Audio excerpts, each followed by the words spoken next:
Welcome to the Fence and Deck Mastery Podcast, where we discuss cutting-edge techniques, industry trends, and business insights to take your fence or deck company to the next level and dominate your competition. What is up, everybody? Welcome back to the Fence and Deck Mastery Podcast. I'm your host, Alex Danner, and also the owner and founder of Fence and Deck Marketers, which is a marketing agency that works exclusively with fencing and decking businesses. So if you've listened to our show for a while, you know that I like to bring on different people that can share some unique knowledge, and that's basically what I did today. Today I have a really amazing guest that met not too long ago, and he's seen a ton of success in the fencing industry. It's Dominic Vella from Fantastic Fence in California. So Dominic, thanks for coming on the podcast. How you doing, man? Good. I appreciate you having me on today. Yeah, absolutely. So Dominic reached out. Timing might be a little bit off, but a couple months ago, and we talked about getting him on the podcast, and of course, I looked at his company and kind of the success that he's had, and just thought it'd be a really good idea to bring him on. And he's also been doing a lot of coaching as well. So today we're going to kind of unpack all that and learn a little bit about his business and about him, his story, just about everything. So. Dominic, if you wouldn't mind just introducing yourself, maybe your story, your history in the fencing industry, and kind of leading up to Fantastic Fence. Yep. So been in the fencing industry for about 15 years. We started in 2011. Actually started the business with my next door neighbor. He had been in the pool safety fencing for probably 15, 20 years. 2011, the housing crisis was happening again, and he was slow, and I was working for an employer that was going to have to end up laying me off. They were having financial problems, and I was like, "Why don't you just sell some normal fence, like wood fence or iron fence?" And he's like, "Well, I don't know a whole lot about it." And I was like, "Neither do I. We can do it." which probably resonates with a lot of people that get into this industry. If you're a learner, you will definitely figure it out. So that eclipsed that into now we do about $10 million a year. It's probably about 95% residential, 5% commercial. This year, we're actually trying to push more towards the commercial market as well. We run 8 crews. We've ran as high during COVID. We ran as high as 16 crews, and all in-house staff. So, wow, all in-house. So no, you never use subs, anything like that. We don't. So California, it's really frowned upon. It's just really not a thing, to be honest with you. Even if we could do it, it's really not. This part of the country is really not set up for it with subs. So just not something we do. One of the advantages to it is that we can invest a lot of time and energy into training with our staff. Pretty much everybody who ends up coming here stays for practically forever. So that's hugely advantageous too. That's wild. So how many total team members is it? Little over 30. So right now, a little over 30. Yeah. Gotcha. Okay. And you said it's pretty much all residential. We think at 95%. Yeah, it's about 95% residential. We install every type of fence out there. We started with wood, just like pretty much everybody does, right? Then you get into chain link, iron, vinyl, corrugated, agricultural wire. And now in California, there's some new regulations that are coming in, which is going to mean I can't even imagine how many feet of fence that are going to have to be replaced because of fire safety. So anybody that's in a fire zone now is going to have to change at least the first 5 feet on each side of their house. There's going to be millions of feet to do. Sacramento's got 300,000 homes at least, and if you had 10 feet at each house with a gate, there's 3 million feet of fence that need to be replaced in the next 3 years. That's just from that.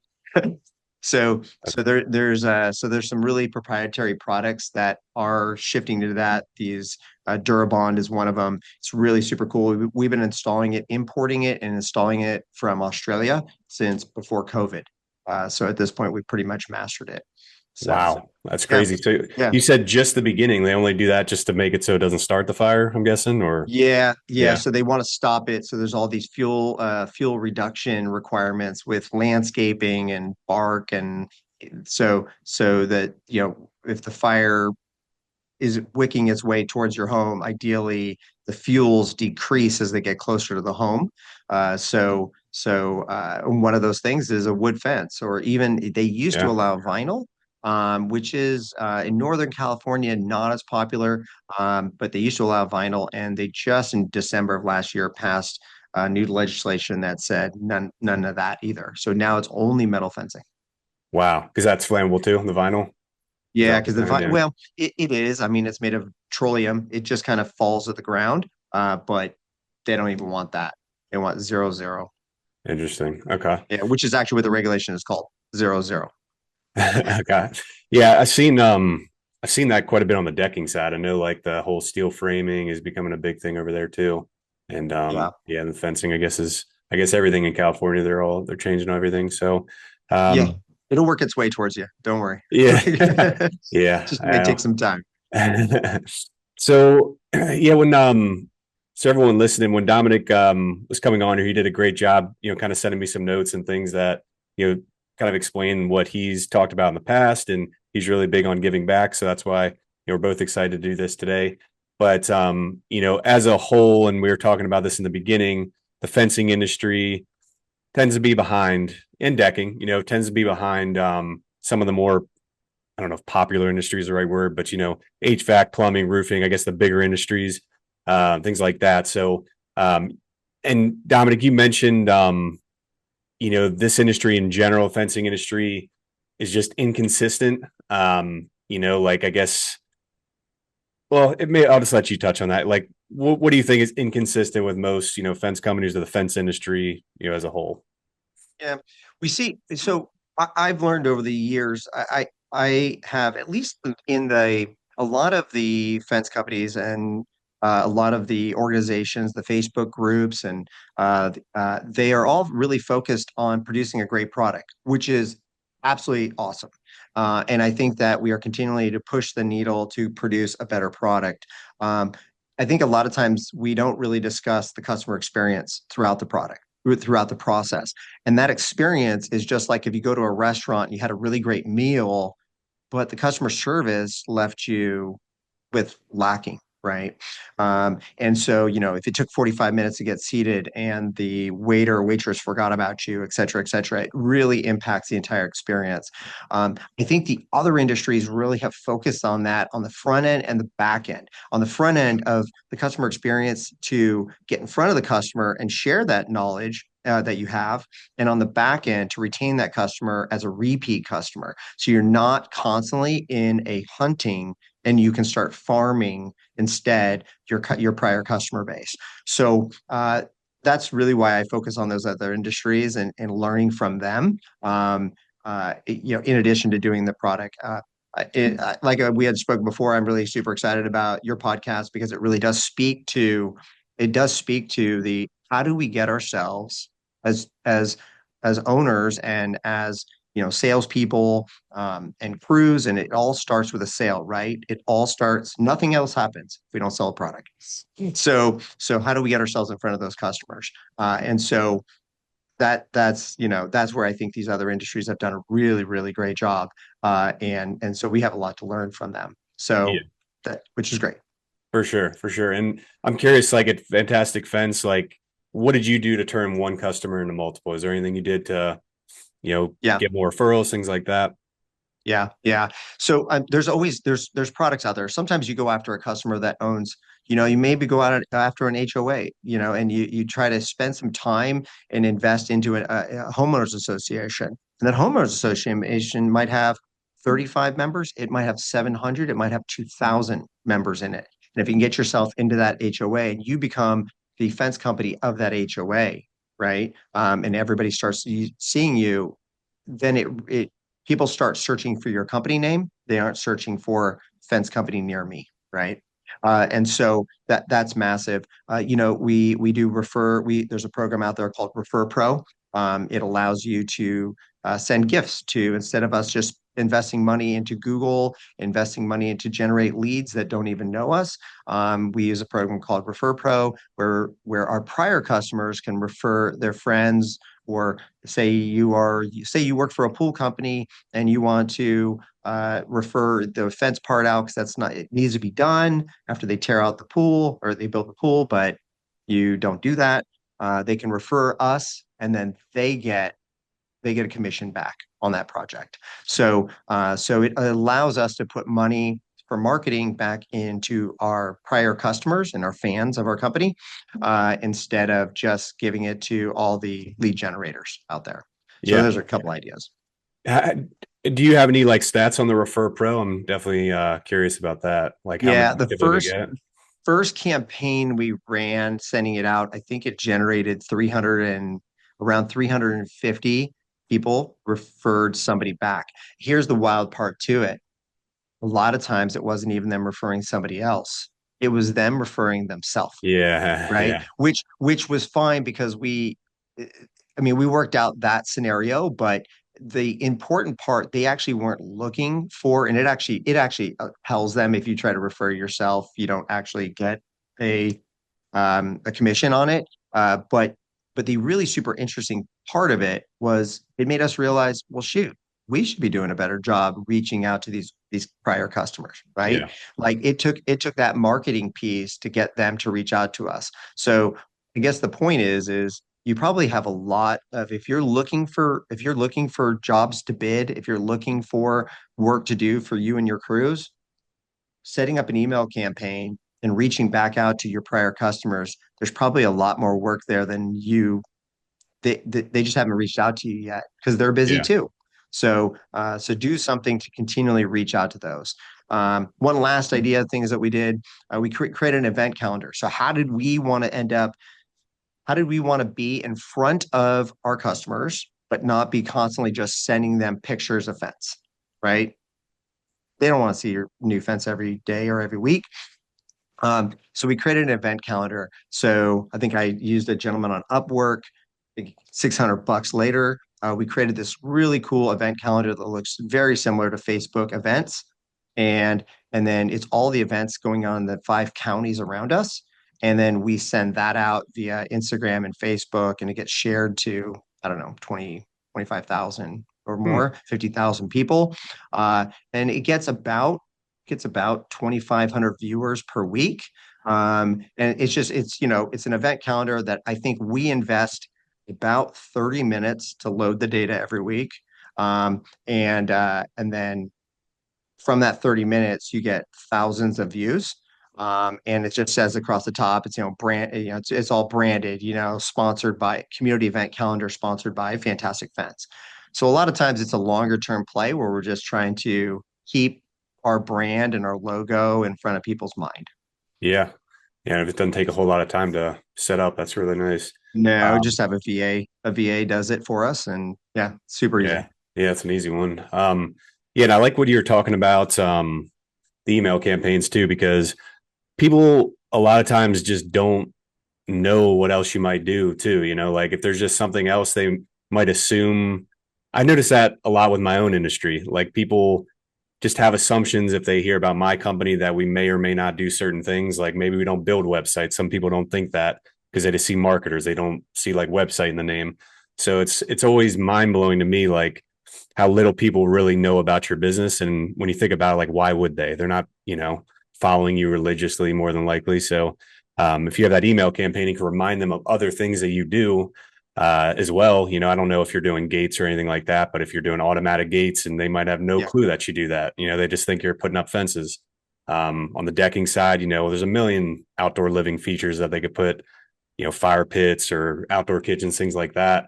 And if you don't tell them you do that, then they might just go to Google and search it. And, yeah, well, hopefully they'd find you if you're doing good SEO, but it's a quick way to, or cheap, very cheap way to just kind of let people know too. So, um, yeah, yeah, I like that a lot. So, yeah, 100%. okay. So I'd love to know kind of, I guess dive into the operations a little bit because, there's just so many people that listen to this that are just different stages. Some Yeah. are maybe just starting out or more established like you, really anywhere in between. And, you mentioned when you got things dialed in, you kind of had a machine that was built for the fence company, or, Yeah. as a whole, it was a machine. Like, can you explain that? Like how you built it into that, maybe explain a little bit more, in detail of, how it all works. Yeah, I think a lot of us start off where, when we first started off, I had a flip phone, like a super generic throwaway flip phone. That's what the entire company was built on. Uh, and I would run estimates all day, and I would answer all the phones. We didn't have anybody in the office to answer phones. And I would try to answer all the emails at night, and I would try to get back to everybody. I'd write the bids at night. Not good for your family life, working all day, working all Yep. night. So we have to take our family lives into account as well. Not healthy, especially if you have kids and everything else. The but that was the time invested for a few years there. Over time, then our first probably big hire was somebody that was revenue generating. We got a crew, and then we got another crew, and I was able to generate enough work for them. And then after the revenue generating crews, then we started bringing in-house staff, right? And so we brought in a office manager who then that was light years different, right? Talk about catching every phone call, not letting stuff go to voicemail and playing phone tag with people. I would say today that is absolutely number one, the most imperative thing. If you miss that phone call, probabilities of getting them back on the phone is if they didn't call specifically for you, if they called from a lead generator of any type, the probabilities of getting them on the phone is slim. I mean, it's Yep. good. It's you can do it, but it's like you better keep trying.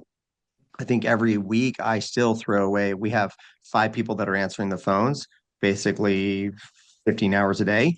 And still I throw away at least 30 leads a week that got generated that we didn't connect with somehow. It came in via an email. We called immediately.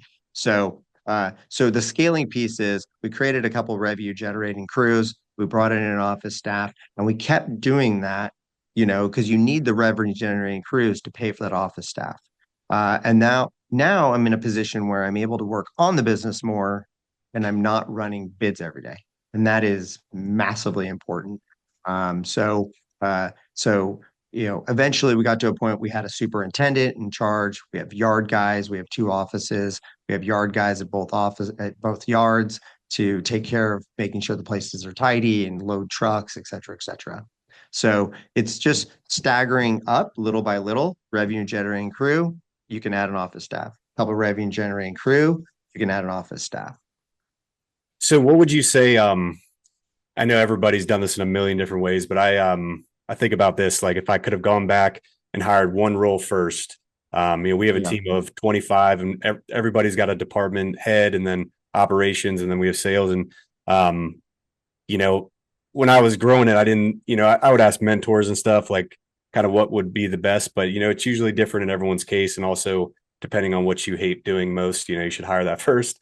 So, Yeah. but just curious, like, have you ever thought about like, what would your order be? Like if it was just you or maybe you and a couple people, like what would be that order of what you would hire first as you got to the point where you're at now?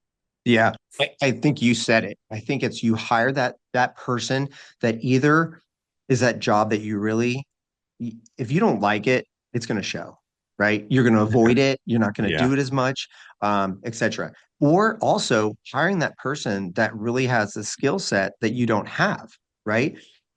Like I said earlier, when we started, we didn't, I, at least me personally, I didn't have a deep experience background in fencing, right? So hiring some guys that have been doing this for 20 years every single day was monumental. Like they were able to teach us a lot too.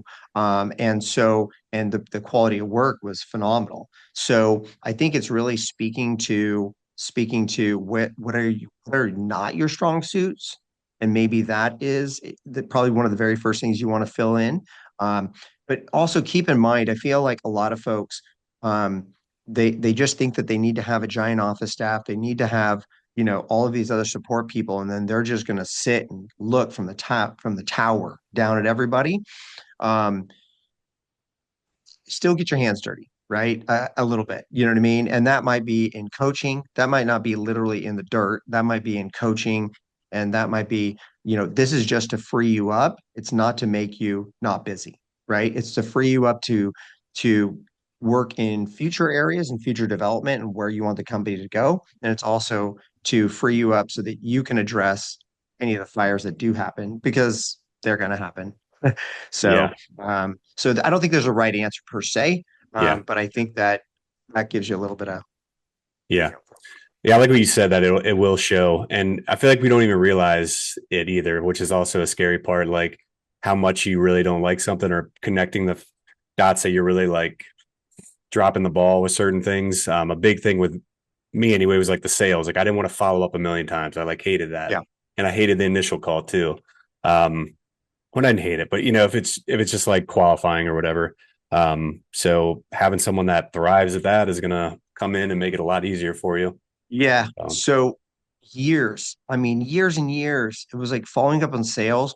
I feel like years ago, 15 years ago, even 10 years ago, it wasn't as vital as it is right now, especially in the 2026 market, right? The follow up is the key. The money is in the follow up. And so our sales guys are always like, go, go, go. They're always looking for the new lead. They're always writing the new bid. They're calling a few people back. But really following up with them has been, I think, pretty much a struggle forever. And I think that's a struggle across a lot of industries in home service. So what we did was we empowered we have three VAs, offshore VAs. We empowered one of those. We put them on a commission schedule. They get bonused. He gets bonused, I think, $10 for every job that he gets an approval on.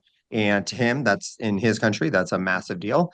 And I mean, he basically in his bonuses, he increases his wages by more than 50%, right? That he was never even expecting. But we had a VA that really was super stellar. He likes learning. He's really good with people, and so now we put him in a position that he can also empower himself, and he is, and that's great because we're all winning. So we have eventually, instead of trying to push and push and push, we've just decided, okay, we'll offshore some of this follow up, and then he also knows if he doesn't have the answers, he's going to come back to the salesperson and have them do the follow up, right? But he generates millions of dollars a year just himself and just follow up. yeah. Nice. Okay. So that's all the VAs are doing, all that, the follow-up stuff you're saying? Yeah, they're doing well. They're for the most part, there's three of them. They're always answering all the inbound calls, but at the same time, there's one and a half of them that is actively following up, like very intentionally following up, and like, Yeah. oh, okay, Kelly, you need another week to talk to your neighbors. Sounds good. I'll talk to you in a week. And intentionally calling back in a week. Hey, Kelly, told you I'd follow up. I'm just doing that. How's it going with the neighbor? Oh, you haven't made any progress? Oh. So a lot of Yeah. times I like that. That's nice. it gets busy. It gets busy for you. It gets busy for all of us.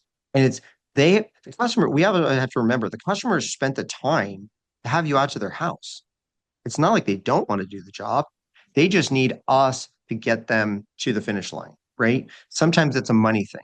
And sometimes that means that we need to help them find the money, and we need to allow them to use, payment promotions, right? Financing programs, and there's a million of them out there. And just allows the customer then to make the payment in a way that is suitable for their life and what they have going on, right? We do it across everything, our houses, our cars. Literally, you could buy a t-shirt on Amazon and do that if you want it. It's really up to them.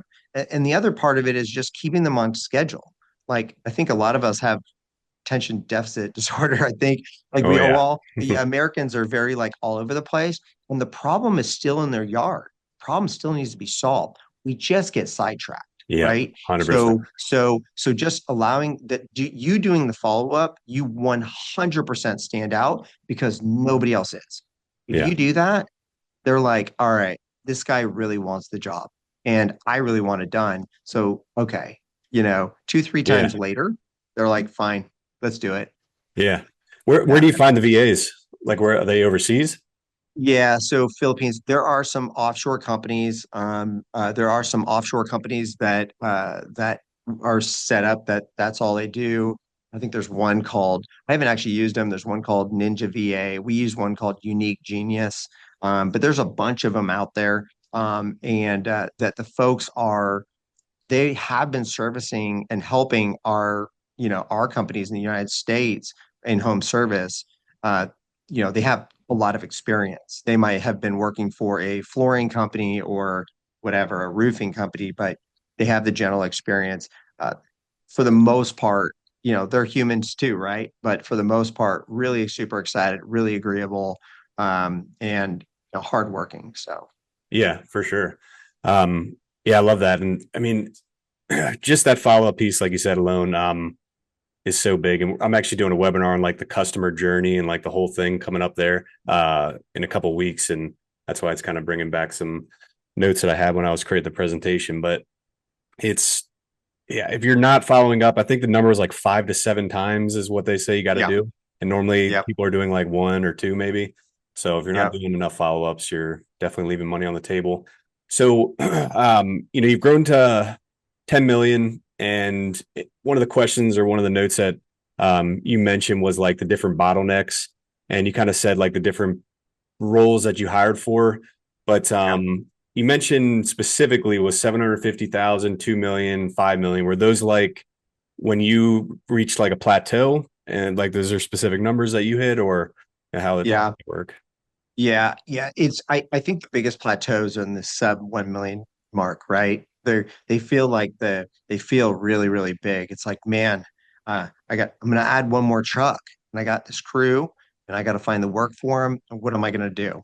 And really it's about, I can tell you, finding quality leads is the solution to almost all of your problems.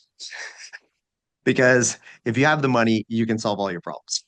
The vast majority of them, right? And so it's really about figuring out in those early years, in the first part of the stage of growth, what am I going to do to grow? Am I putting street signs out? Am I putting yard signs out at every house? Years ago, I saw a roofing company that was local, and on their yard sign, it says "coming soon." And I was like, huh. I was like, that's genius. Because I used to have a really difficult time having the installation crews go put a sign. And they put the sign, and about a day or two later, customer pulled the sign out. Now we have a USA a truck go by, a guy, one of the yard guys does USAs, and he does them about 2 weeks in advance. So when he goes and does the USAs, he's very reliable to put in the signs. He puts in the sign, right? And it says coming soon. Nobody touches that sign, right? So now I have the Hmm. sign sitting in the yard for 2 weeks, right? So we have to early on, when our budgets are thinner, we have to find creative and low, inexpensive ways of marketing, as well as, the LSAs and the PPCs and, paying other companies to do it. We got to get ourselves to that point where we have the funds to do maybe the even larger dollar revenue, right? To pay for even larger marketing. But it's really about, that's why I said initially, I always start with, when you hire people initially, really consider maybe one of those first hires being revenue generating. It helps you add the internal staff to then hire some more revenue generating, hire another infrastructure staff person. So salesperson, you're saying, or at least someone to handle the leads. Yeah, if you're really strong in the field, hire a salesperson. If you really are not strong in the field, hire an installer, right? It's kind of like what you said. I have a buddy, he owns a company here locally. He's super strong in the field. He hires a sales guy, right? You have the opposite me. I'm not strong in the field. I hire a crew, right? Because that's really what they're strong at. So you're gonna keep filling in any of your weak points all the way up. Oh, so okay. I think I missed something there. You're saying do hire what you're weak at. You're saying like if Yeah, you're for sure. not good at sales, Yeah, okay, okay. yeah, yeah. Initially, ideally, the revenue generating, but you know, um, but sometimes that's not the case. Yeah. What's your favorite types of marketing that you see work the best for Fantastic Oh, Fence? for sure, without a doubt, LSA is absolutely the best. If you're not on LSA, get there. Yep. I mean, you look and you've seen over Alex, you've seen over the years, over the last especially 3 years, the number of times you have to scroll before you get to an organic result is now why are we still investing so much time and energy into the organic results and into our GMB and everything is because we're feeding and telling all of the models our information, including Google. We're telling them all of about us and that we're trustworthy. But yard signs are great. They're low cost. Everybody should be doing that. The next thing, LSA, get set up on LSA. It's really one of the things that people do not speak about it that I have personally seen be able to amplify our LSA exceptionally is people just turn it on. They think they set it and forget it. It is listening to every conversation. It's listening for empathy. It's listening for, did you pick up the phone? Did you book it? And it knows this, but it's actually still looking. I don't believe it listens to every call because sometimes it pre-fills that information and sometimes it doesn't in the back end. But we go back in every single day and we enter the person's name, what they were calling about, what they were requesting, and then when we book it, we know when it's booked and what day and what time. And so we're telling Google that we are active in their tool and that we are booking these. When we started doing that, I saw the number of leads that Google was providing us more than double. Yeah. So on LSA. So if you set up LSA, get inside the tool, enter their name, enter the description, book it, mark it booked as date and time, and you'll help yourself out. But the cost per acquisition, setting up appointment is fraction of a lot of other methodologies. Then PPC after Yeah. that. Yeah. So, and it's funny. We were talking about like the AFA fence tech and, speaking engagements. One of my presentations, this last one was on just LSAs. And I was Yep. basically preaching the same thing, telling them that you got to organize that back end. Like you were saying, you got to make sure all those details are taken care of. And if you look at Fantastic Fence, he has 1,162 reviews. So that's a very, very big deal too. So you guys are, I'm Yeah. not surprised you guys are killing it on there because if you're that dominating player with reviews, Google just loves that. They want to show you even more. So yeah, there was a December update that happened, and the December update is looking at frequency of reviews now as well. So they're not just looking at, the old guy, well, because you might say, well, they've been in business longer than me. True. And in the past, that was a big deal. Maybe I had 15 years experience and somebody else was just starting new. But maybe the new guy is getting more reviews with more frequency, with pictures, and he's doing that. He Yep. he can escalate himself very quickly. So the new algorithm change that just happened a few months ago is taking that into account and really leveling the playing field. Yeah. So really, everybody, it's anybody's market at this point. Yeah. Do you have multiple locations for Fantastic Fence, like multiple Google? Yeah, we have three. We're getting ready for a fourth, but we have three. Yeah, Okay. And you run LSAs for each one of those, I'm guessing. we do. Yeah, Okay. yeah, Yeah. yeah, That's the other good thing. If you have multiple locations, you'll rank better. It's kind of like SEO. It's better than, your reach is better with LSAs, of course, but if you're trying to get jobs in a specific area that you're 100 miles away for, probably not going to work out too well. Even yeah. if you're doing well. So, And yeah. a large part of when I was answering the initial question, it was really like these are things that we can actively do to generate leads. And I forgot to say SEO. Every single month we invest into SEO, right? We invest into a company that helps us do, to perfect our SEO. You might have a ton of content on your page, but maybe the content's not that great.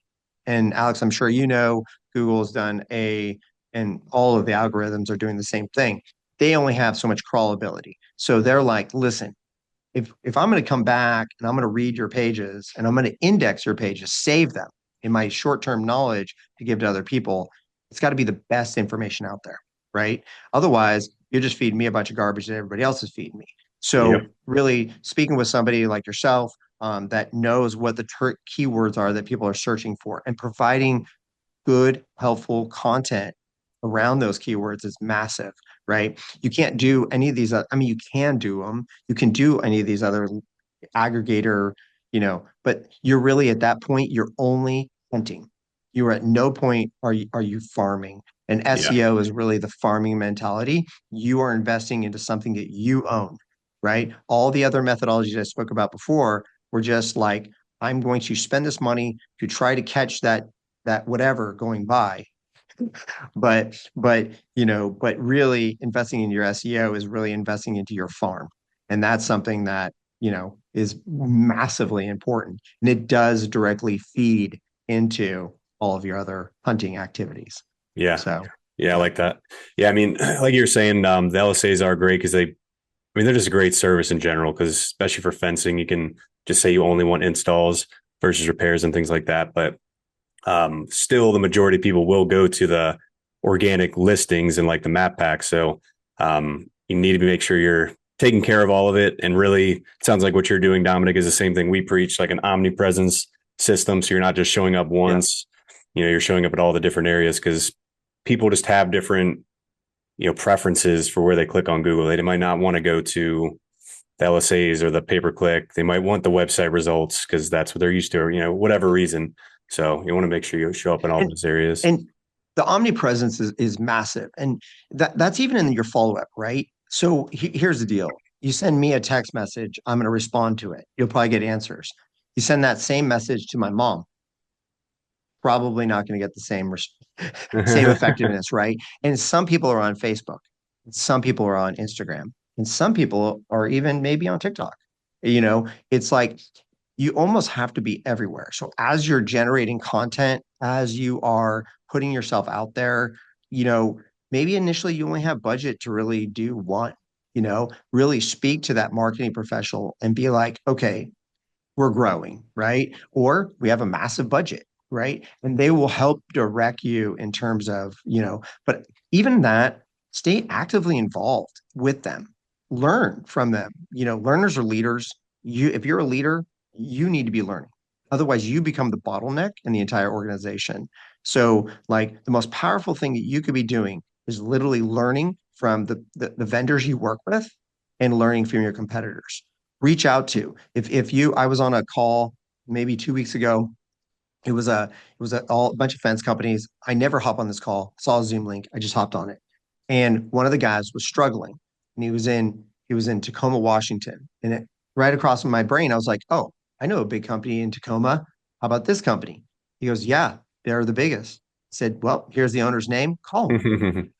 He's not threatened by you, right? And honestly, like, it is literally the best thing that you can possibly do. Get to know all of your competitors, be friends with them. They're your competitors, but they can also be your friends, right? You guys will cumulatively raise the industry in your community together.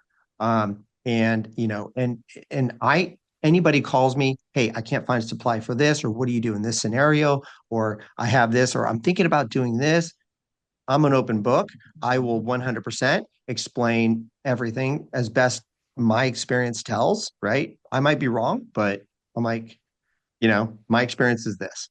And so learn from your competitors, and really work with your vendors and learn from them. The more you are doing that, you will also appreciate what that SEO specialist is doing for you. And you Yeah. can probably also give them really good information that they can then integrate, right? Otherwise, that SEO specialist just kind of knows what people are searching for, but they don't really know what, you know, experience, EEAT, you can bring to the table, right? Yeah. So that's the experience level that really all the search algorithms are looking for. And so if my SEO specialist asks me about topics, I'm going to give them very relevant information based on our company. So to be helpful to them. Yeah. Yep. And definitely keep track of things. So like you were saying, get involved, you should understand, you should know that it's being tracked properly. So I Yeah. get a question all the time, like, what should you do? And, should I do this or that? magazines or, every type of marketing I've been asked, like, should I do this? And every time it's like, it just depends. Like if it's working or if you're doing it correctly, then there's examples of everything working at some, in one way or another. But if you don't have that tracking to see if it actually is performing, if it is getting the leads, if you are closing deals from it, then, it's not going to work. So you want to make sure that you are clear on that too. Is there anything that you've seen? Because it sounds like, when you hit those bottlenecks, what you did was just kind of hit marketing or you try some new marketing idea to generate the revenue to be able to hire more. I mean, is that fair to say? Like I Yeah. said, you kind of broke through. Okay. I would say the first 5 trucks, my business partner, I would just go, hey, we're going to hire another crew. We're going to figure it out. Right. We're going to keep them busy. We're going to figure it out.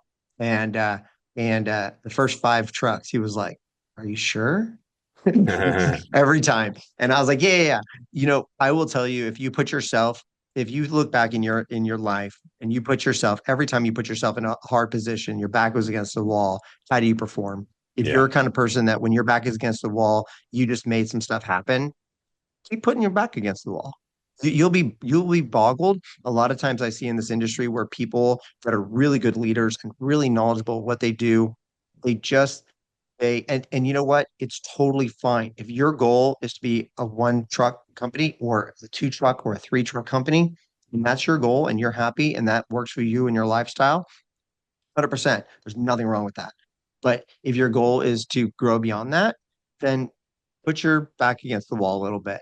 And it is a gamble. I'm probably one of the most like conservative people in terms of not gambling. And one of my buddies was like, Dominic, you're the most gambling person I know. Like, your entire life is a gamble, right? Like, and I was like, that's true, actually.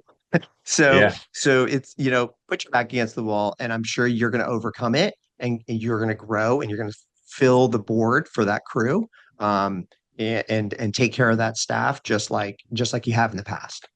Yeah.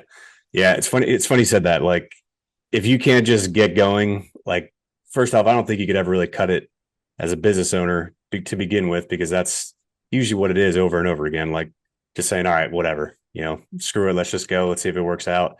What I've noticed is, like, usually comes back to not taking enough risks either. It's usually Yeah. like we think it's going to be so hard and so tough. And usually it's nowhere close to even what we thought. Like, sometimes it could be bad, but usually it's something that we wouldn't even anticipate happening. It's like, Yeah. I feel like I try to plan or I try to think of all the possible scenarios. And then what actually happens is not even what I spent all that time thinking about. It's something completely Yeah. different. So it's like, Right. why not just jump into it and, If figure it if you out? hate the problems that you have now, grow. You'll have totally different problems. Yeah. I'm not saying you're not going to have problems. They're Yeah. just going to be different. So if you don't like the ones you have now, maybe change something, because if you just stay down the path you're doing now, then that's all you're going to be, right? In terms of, you're going to keep trudging on the same road. Eventually Yeah. you might decide, I just want to get on that side road. And that's fine. And if you want to stay on the same road because you're happy, great. But if you want to get on the side road, give it a try. I mean, you could always stop doing what you're tried, right? You could always undo it. So, test it, try something new, and Yeah. ask vendors, ask competitors, right? Other companies out there, ask them for their advice. And obviously, in the end, it's up to you. You have to make the decision, but ask a lot of questions and be involved. I see a lot of folks just want to hand their marketing off to another company, and companies that, one guy in particular, he does about $300 million a year in garage doors that I follow. He's like, listen, the 2 things you never let go of, your marketing and your finances. Those are the 2 things you can never let go of. You need to have a firm grasp of those things. You can hire a superintendent. My superintendent's been doing this for 42 years. He's been doing fencing almost as long as I've been alive. So, and the guy is a whiz at problem solving, people, customers, crews, personalities. Like, he does a much better job than I would do, right? So we always are thinking I'm the best at this. Well, there is probably somebody out there that's better than you. Let them Yeah. do it. Yeah. So it's okay, but ask advice. I ask him advice every day. Hey, what do you think about this? What do you think about this? So Yeah. Yeah. It's a relief to have someone solve these problems for you. Yeah. So you having to think about it all. Very true. Very true. Yeah, exactly. So, as we get kind of towards the end here, I want to talk about, you talked about like, you mentioned like mindset, like a growth mindset, things like that. What I've noticed is as I've grown or I've been introduced to more and more successful people, that's Yeah. always a topic of discussion. I mean, always. And I've had to do a lot of personal development throughout my life, especially when I was kind of stagnant and I was like, this is just kind of staying here. It's not going where I want. And, read books Right. and, they talk about mindset, but I would love to know you, given your success, kind of how you look at it, how it played a role into what what you have now and, anything related to that. Yeah. I think there's two parts to it. I think number one, like I said before, learners are leaders. If you want to lead your organization, you really need to be learning. And that could be on literally anything. That doesn't mean on product knowledge. That could be on leadership. That could be on marketing. That could be on finances. It could be on if there's a mentoring group out there, join a mentoring group. Join if there's Facebook groups that are on your trade, join the Facebook groups or whatever. When you start seeing what other people are doing, it's usually very inspiring. You're going to decide, are you happy with what you're doing, or do you want to do something different or more or whatever variation of that is? And the second part to it is figuring out what finding the good in what happens, right? So sometimes you're going to see stuff that didn't work out perfectly, but you just kind of go, you know what?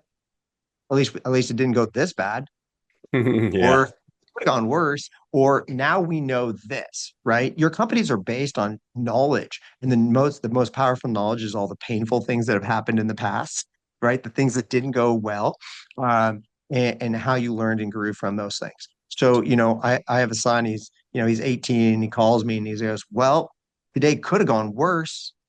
And I was like, all right, buddy, you're set. Like I Got it all feel like figured out. you're set, buddy. You got it figured out. Because in the end, otherwise, there's so much that will happen between employees and customers and just the work itself. I mean, honestly, the work itself is after all of it is is that you need to keep your spirits high, right? And that really revolves around seeing the good in what happened, or what didn't happen, versus just focusing on getting life to be too much weight on your shoulders.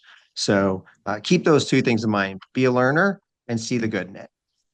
Yeah. Did you read a lot? I guess different books and things to do that, or Yeah. podcasts? Initially, Yeah. yeah, books on tape or Yeah. whatever. Yeah. Audiobooks, Yeah. massive in audiobooks, podcasts, YouTube, massive. I Yeah. mean, there's information out there. It's endless, Yep. It really and is. the algorithms will feed you more and more and more, and you'll decide who you like and who you don't like, and then you just start listening to more, and it's easy to do while you're driving around. I get my education in the car. You know, Yep. I don't really listen to the radio as much. It's amazing. You could pick up a couple hours a day of education, just starting and stopping podcasts or like this or whatever on the road. Yeah. Yeah. You don't Yeah. have to add hours to your day. You can just do it in the middle of your day. Yeah. I think that's one of the biggest life hacks ever is I do podcast. I like podcasts. So I listen to them. Not just host one, but I mean I love listening to them. And you literally listen to the people that have done exactly what you want. There's so many out there. Yeah. There's probably something that's exactly what you want and you can listen to. And it just blows my mind. I mean, I think if you have, I'm big on routines, I'm very strict, like morning routines and going to the gym and things like that. The amount of days that I've had of like a full 45 minutes or whatever at the gym, just listening to like a guy that I want to be like, I mean, there's no way to calculate what Yeah. end result is of that, but it's probably just insane if there was, and it's all Yeah. you're doing is just listen to that versus like the same music that you always listen to, just Yeah. hearing somebody talk. So Yeah. You don't know exactly how much it is, but I can tell you it's better than zero, better than yeah, not doing yeah, it. it's got to Right. help Like you somewhat. are definitely going in the right direction. And so I do the same thing. I do the same thing at the gym. So, and on the road. Yeah. Cool. Yeah. As we kind of get, close out here, I mean, is there anything that you would say to, the fence companies out there? I'm sure tons are listening that want to be, grow their company to your size or just grow a little bit more, whatever the case, but trying to scale more than likely if they're listening to this podcast. Anything you would say kind of, what you Yeah. would recommend doing, that kind of thing? Yeah. Yeah. We, after 15 years, this last 6 months to 1 year, we have redeveloped a lot of we didn't have an actual sales process. My sales process was hire nice guys, be honest with people, tell them what you offer, and you'll win some jobs, right? That was our entire sales process. Now I think our sales process is 22 pages long and documented, right? And when somebody joins the team, we can we can start from that. And it keeps us so we can go back to this process. Create processes in your company, right? Create the things that the things that you hear that are really good today, put them down, document them somewhere. Start documenting all the stuff that you see as being really good, because otherwise you'll forget it by tomorrow, right? And you won't remember to share it with your team, and you won't ever come back to it again, right? So start documenting what you want to happen, right? Here are the best responses that I have, right? How would I respond to a customer? And then I hear somebody else and I'm like, well, actually, yours is actually better, right? So start documenting those things so you can share with your team, because that documentation is what is going to allow you to grow, right? And also, if you ever do use VAs, or people just not in your office, you need to also be able to share with them, right? So I would say start creating your repository of information, right? And then marketing, marketing, marketing. Like I see everybody else focused on, I'm going to do a better job and it looks beautiful and people will tell other people. Maybe we should help them tell other people. Yeah. So like they're busy people too. So really focus on your marketing, and before you know it, you'll just be swamped in leads. Yeah, for sure. Love that. And of course I agree. That's what I Yeah. do. Yeah. Yeah, Dominic, I think that was about all the questions I had here. I know you got a million things Right going on. on. But I wanted to thank you for coming on here. I know that anybody listening to this got a ton of value. I'm glad we could put this together, and thanks for reaching out to come on here, because this is exactly the type of content I want to share with contractors that are listening. Hear the struggles, the triumphs, how you go from just starting out to $10 million company. Who doesn't love hearing that? So you have a really incredible success story, and I'm sure everyone listening really got a ton of value from it. So Yeah, I appreciate that. appreciate it, Alex. Yeah, I Yeah, do. yeah, absolutely. I'll give you, well, obviously you have the website address. My name's Dominic. You can always reach out to me as well. I'll provide my LinkedIn profile maybe for the show notes. And if you have a Yeah, question on anything, reach out to me. Maybe I got some feedback for you. I don't know. yeah. Take advantage of that. It's not often that Yep. that comes around. Most people aren't willing to do that. So speaks to the kind of person that you are and your character. So appreciate that. And yeah, just going forward with the podcast. We're back on schedule. So we're gonna be putting out new episodes weekly, and excited to launch this one. And we have some webinars coming up that I'll be sending out emails. But I know the busy season is pretty much upon us, I think, about everywhere. And things are slow. If you're you're not getting the amount of leads that you want, if you want us to sit down, look at your website, all the things you have online, do an audit, anything like that, and give our honest assessment, I'd be happy to. Just reach out through our website, deckfencemarketers.com. And then, of course, reach out to Dominic if you want to take him up on that offer. But that's it. Thanks, Dominic, again for coming on here. And yeah, we'll be talking soon. Right on. Thank you, Ian.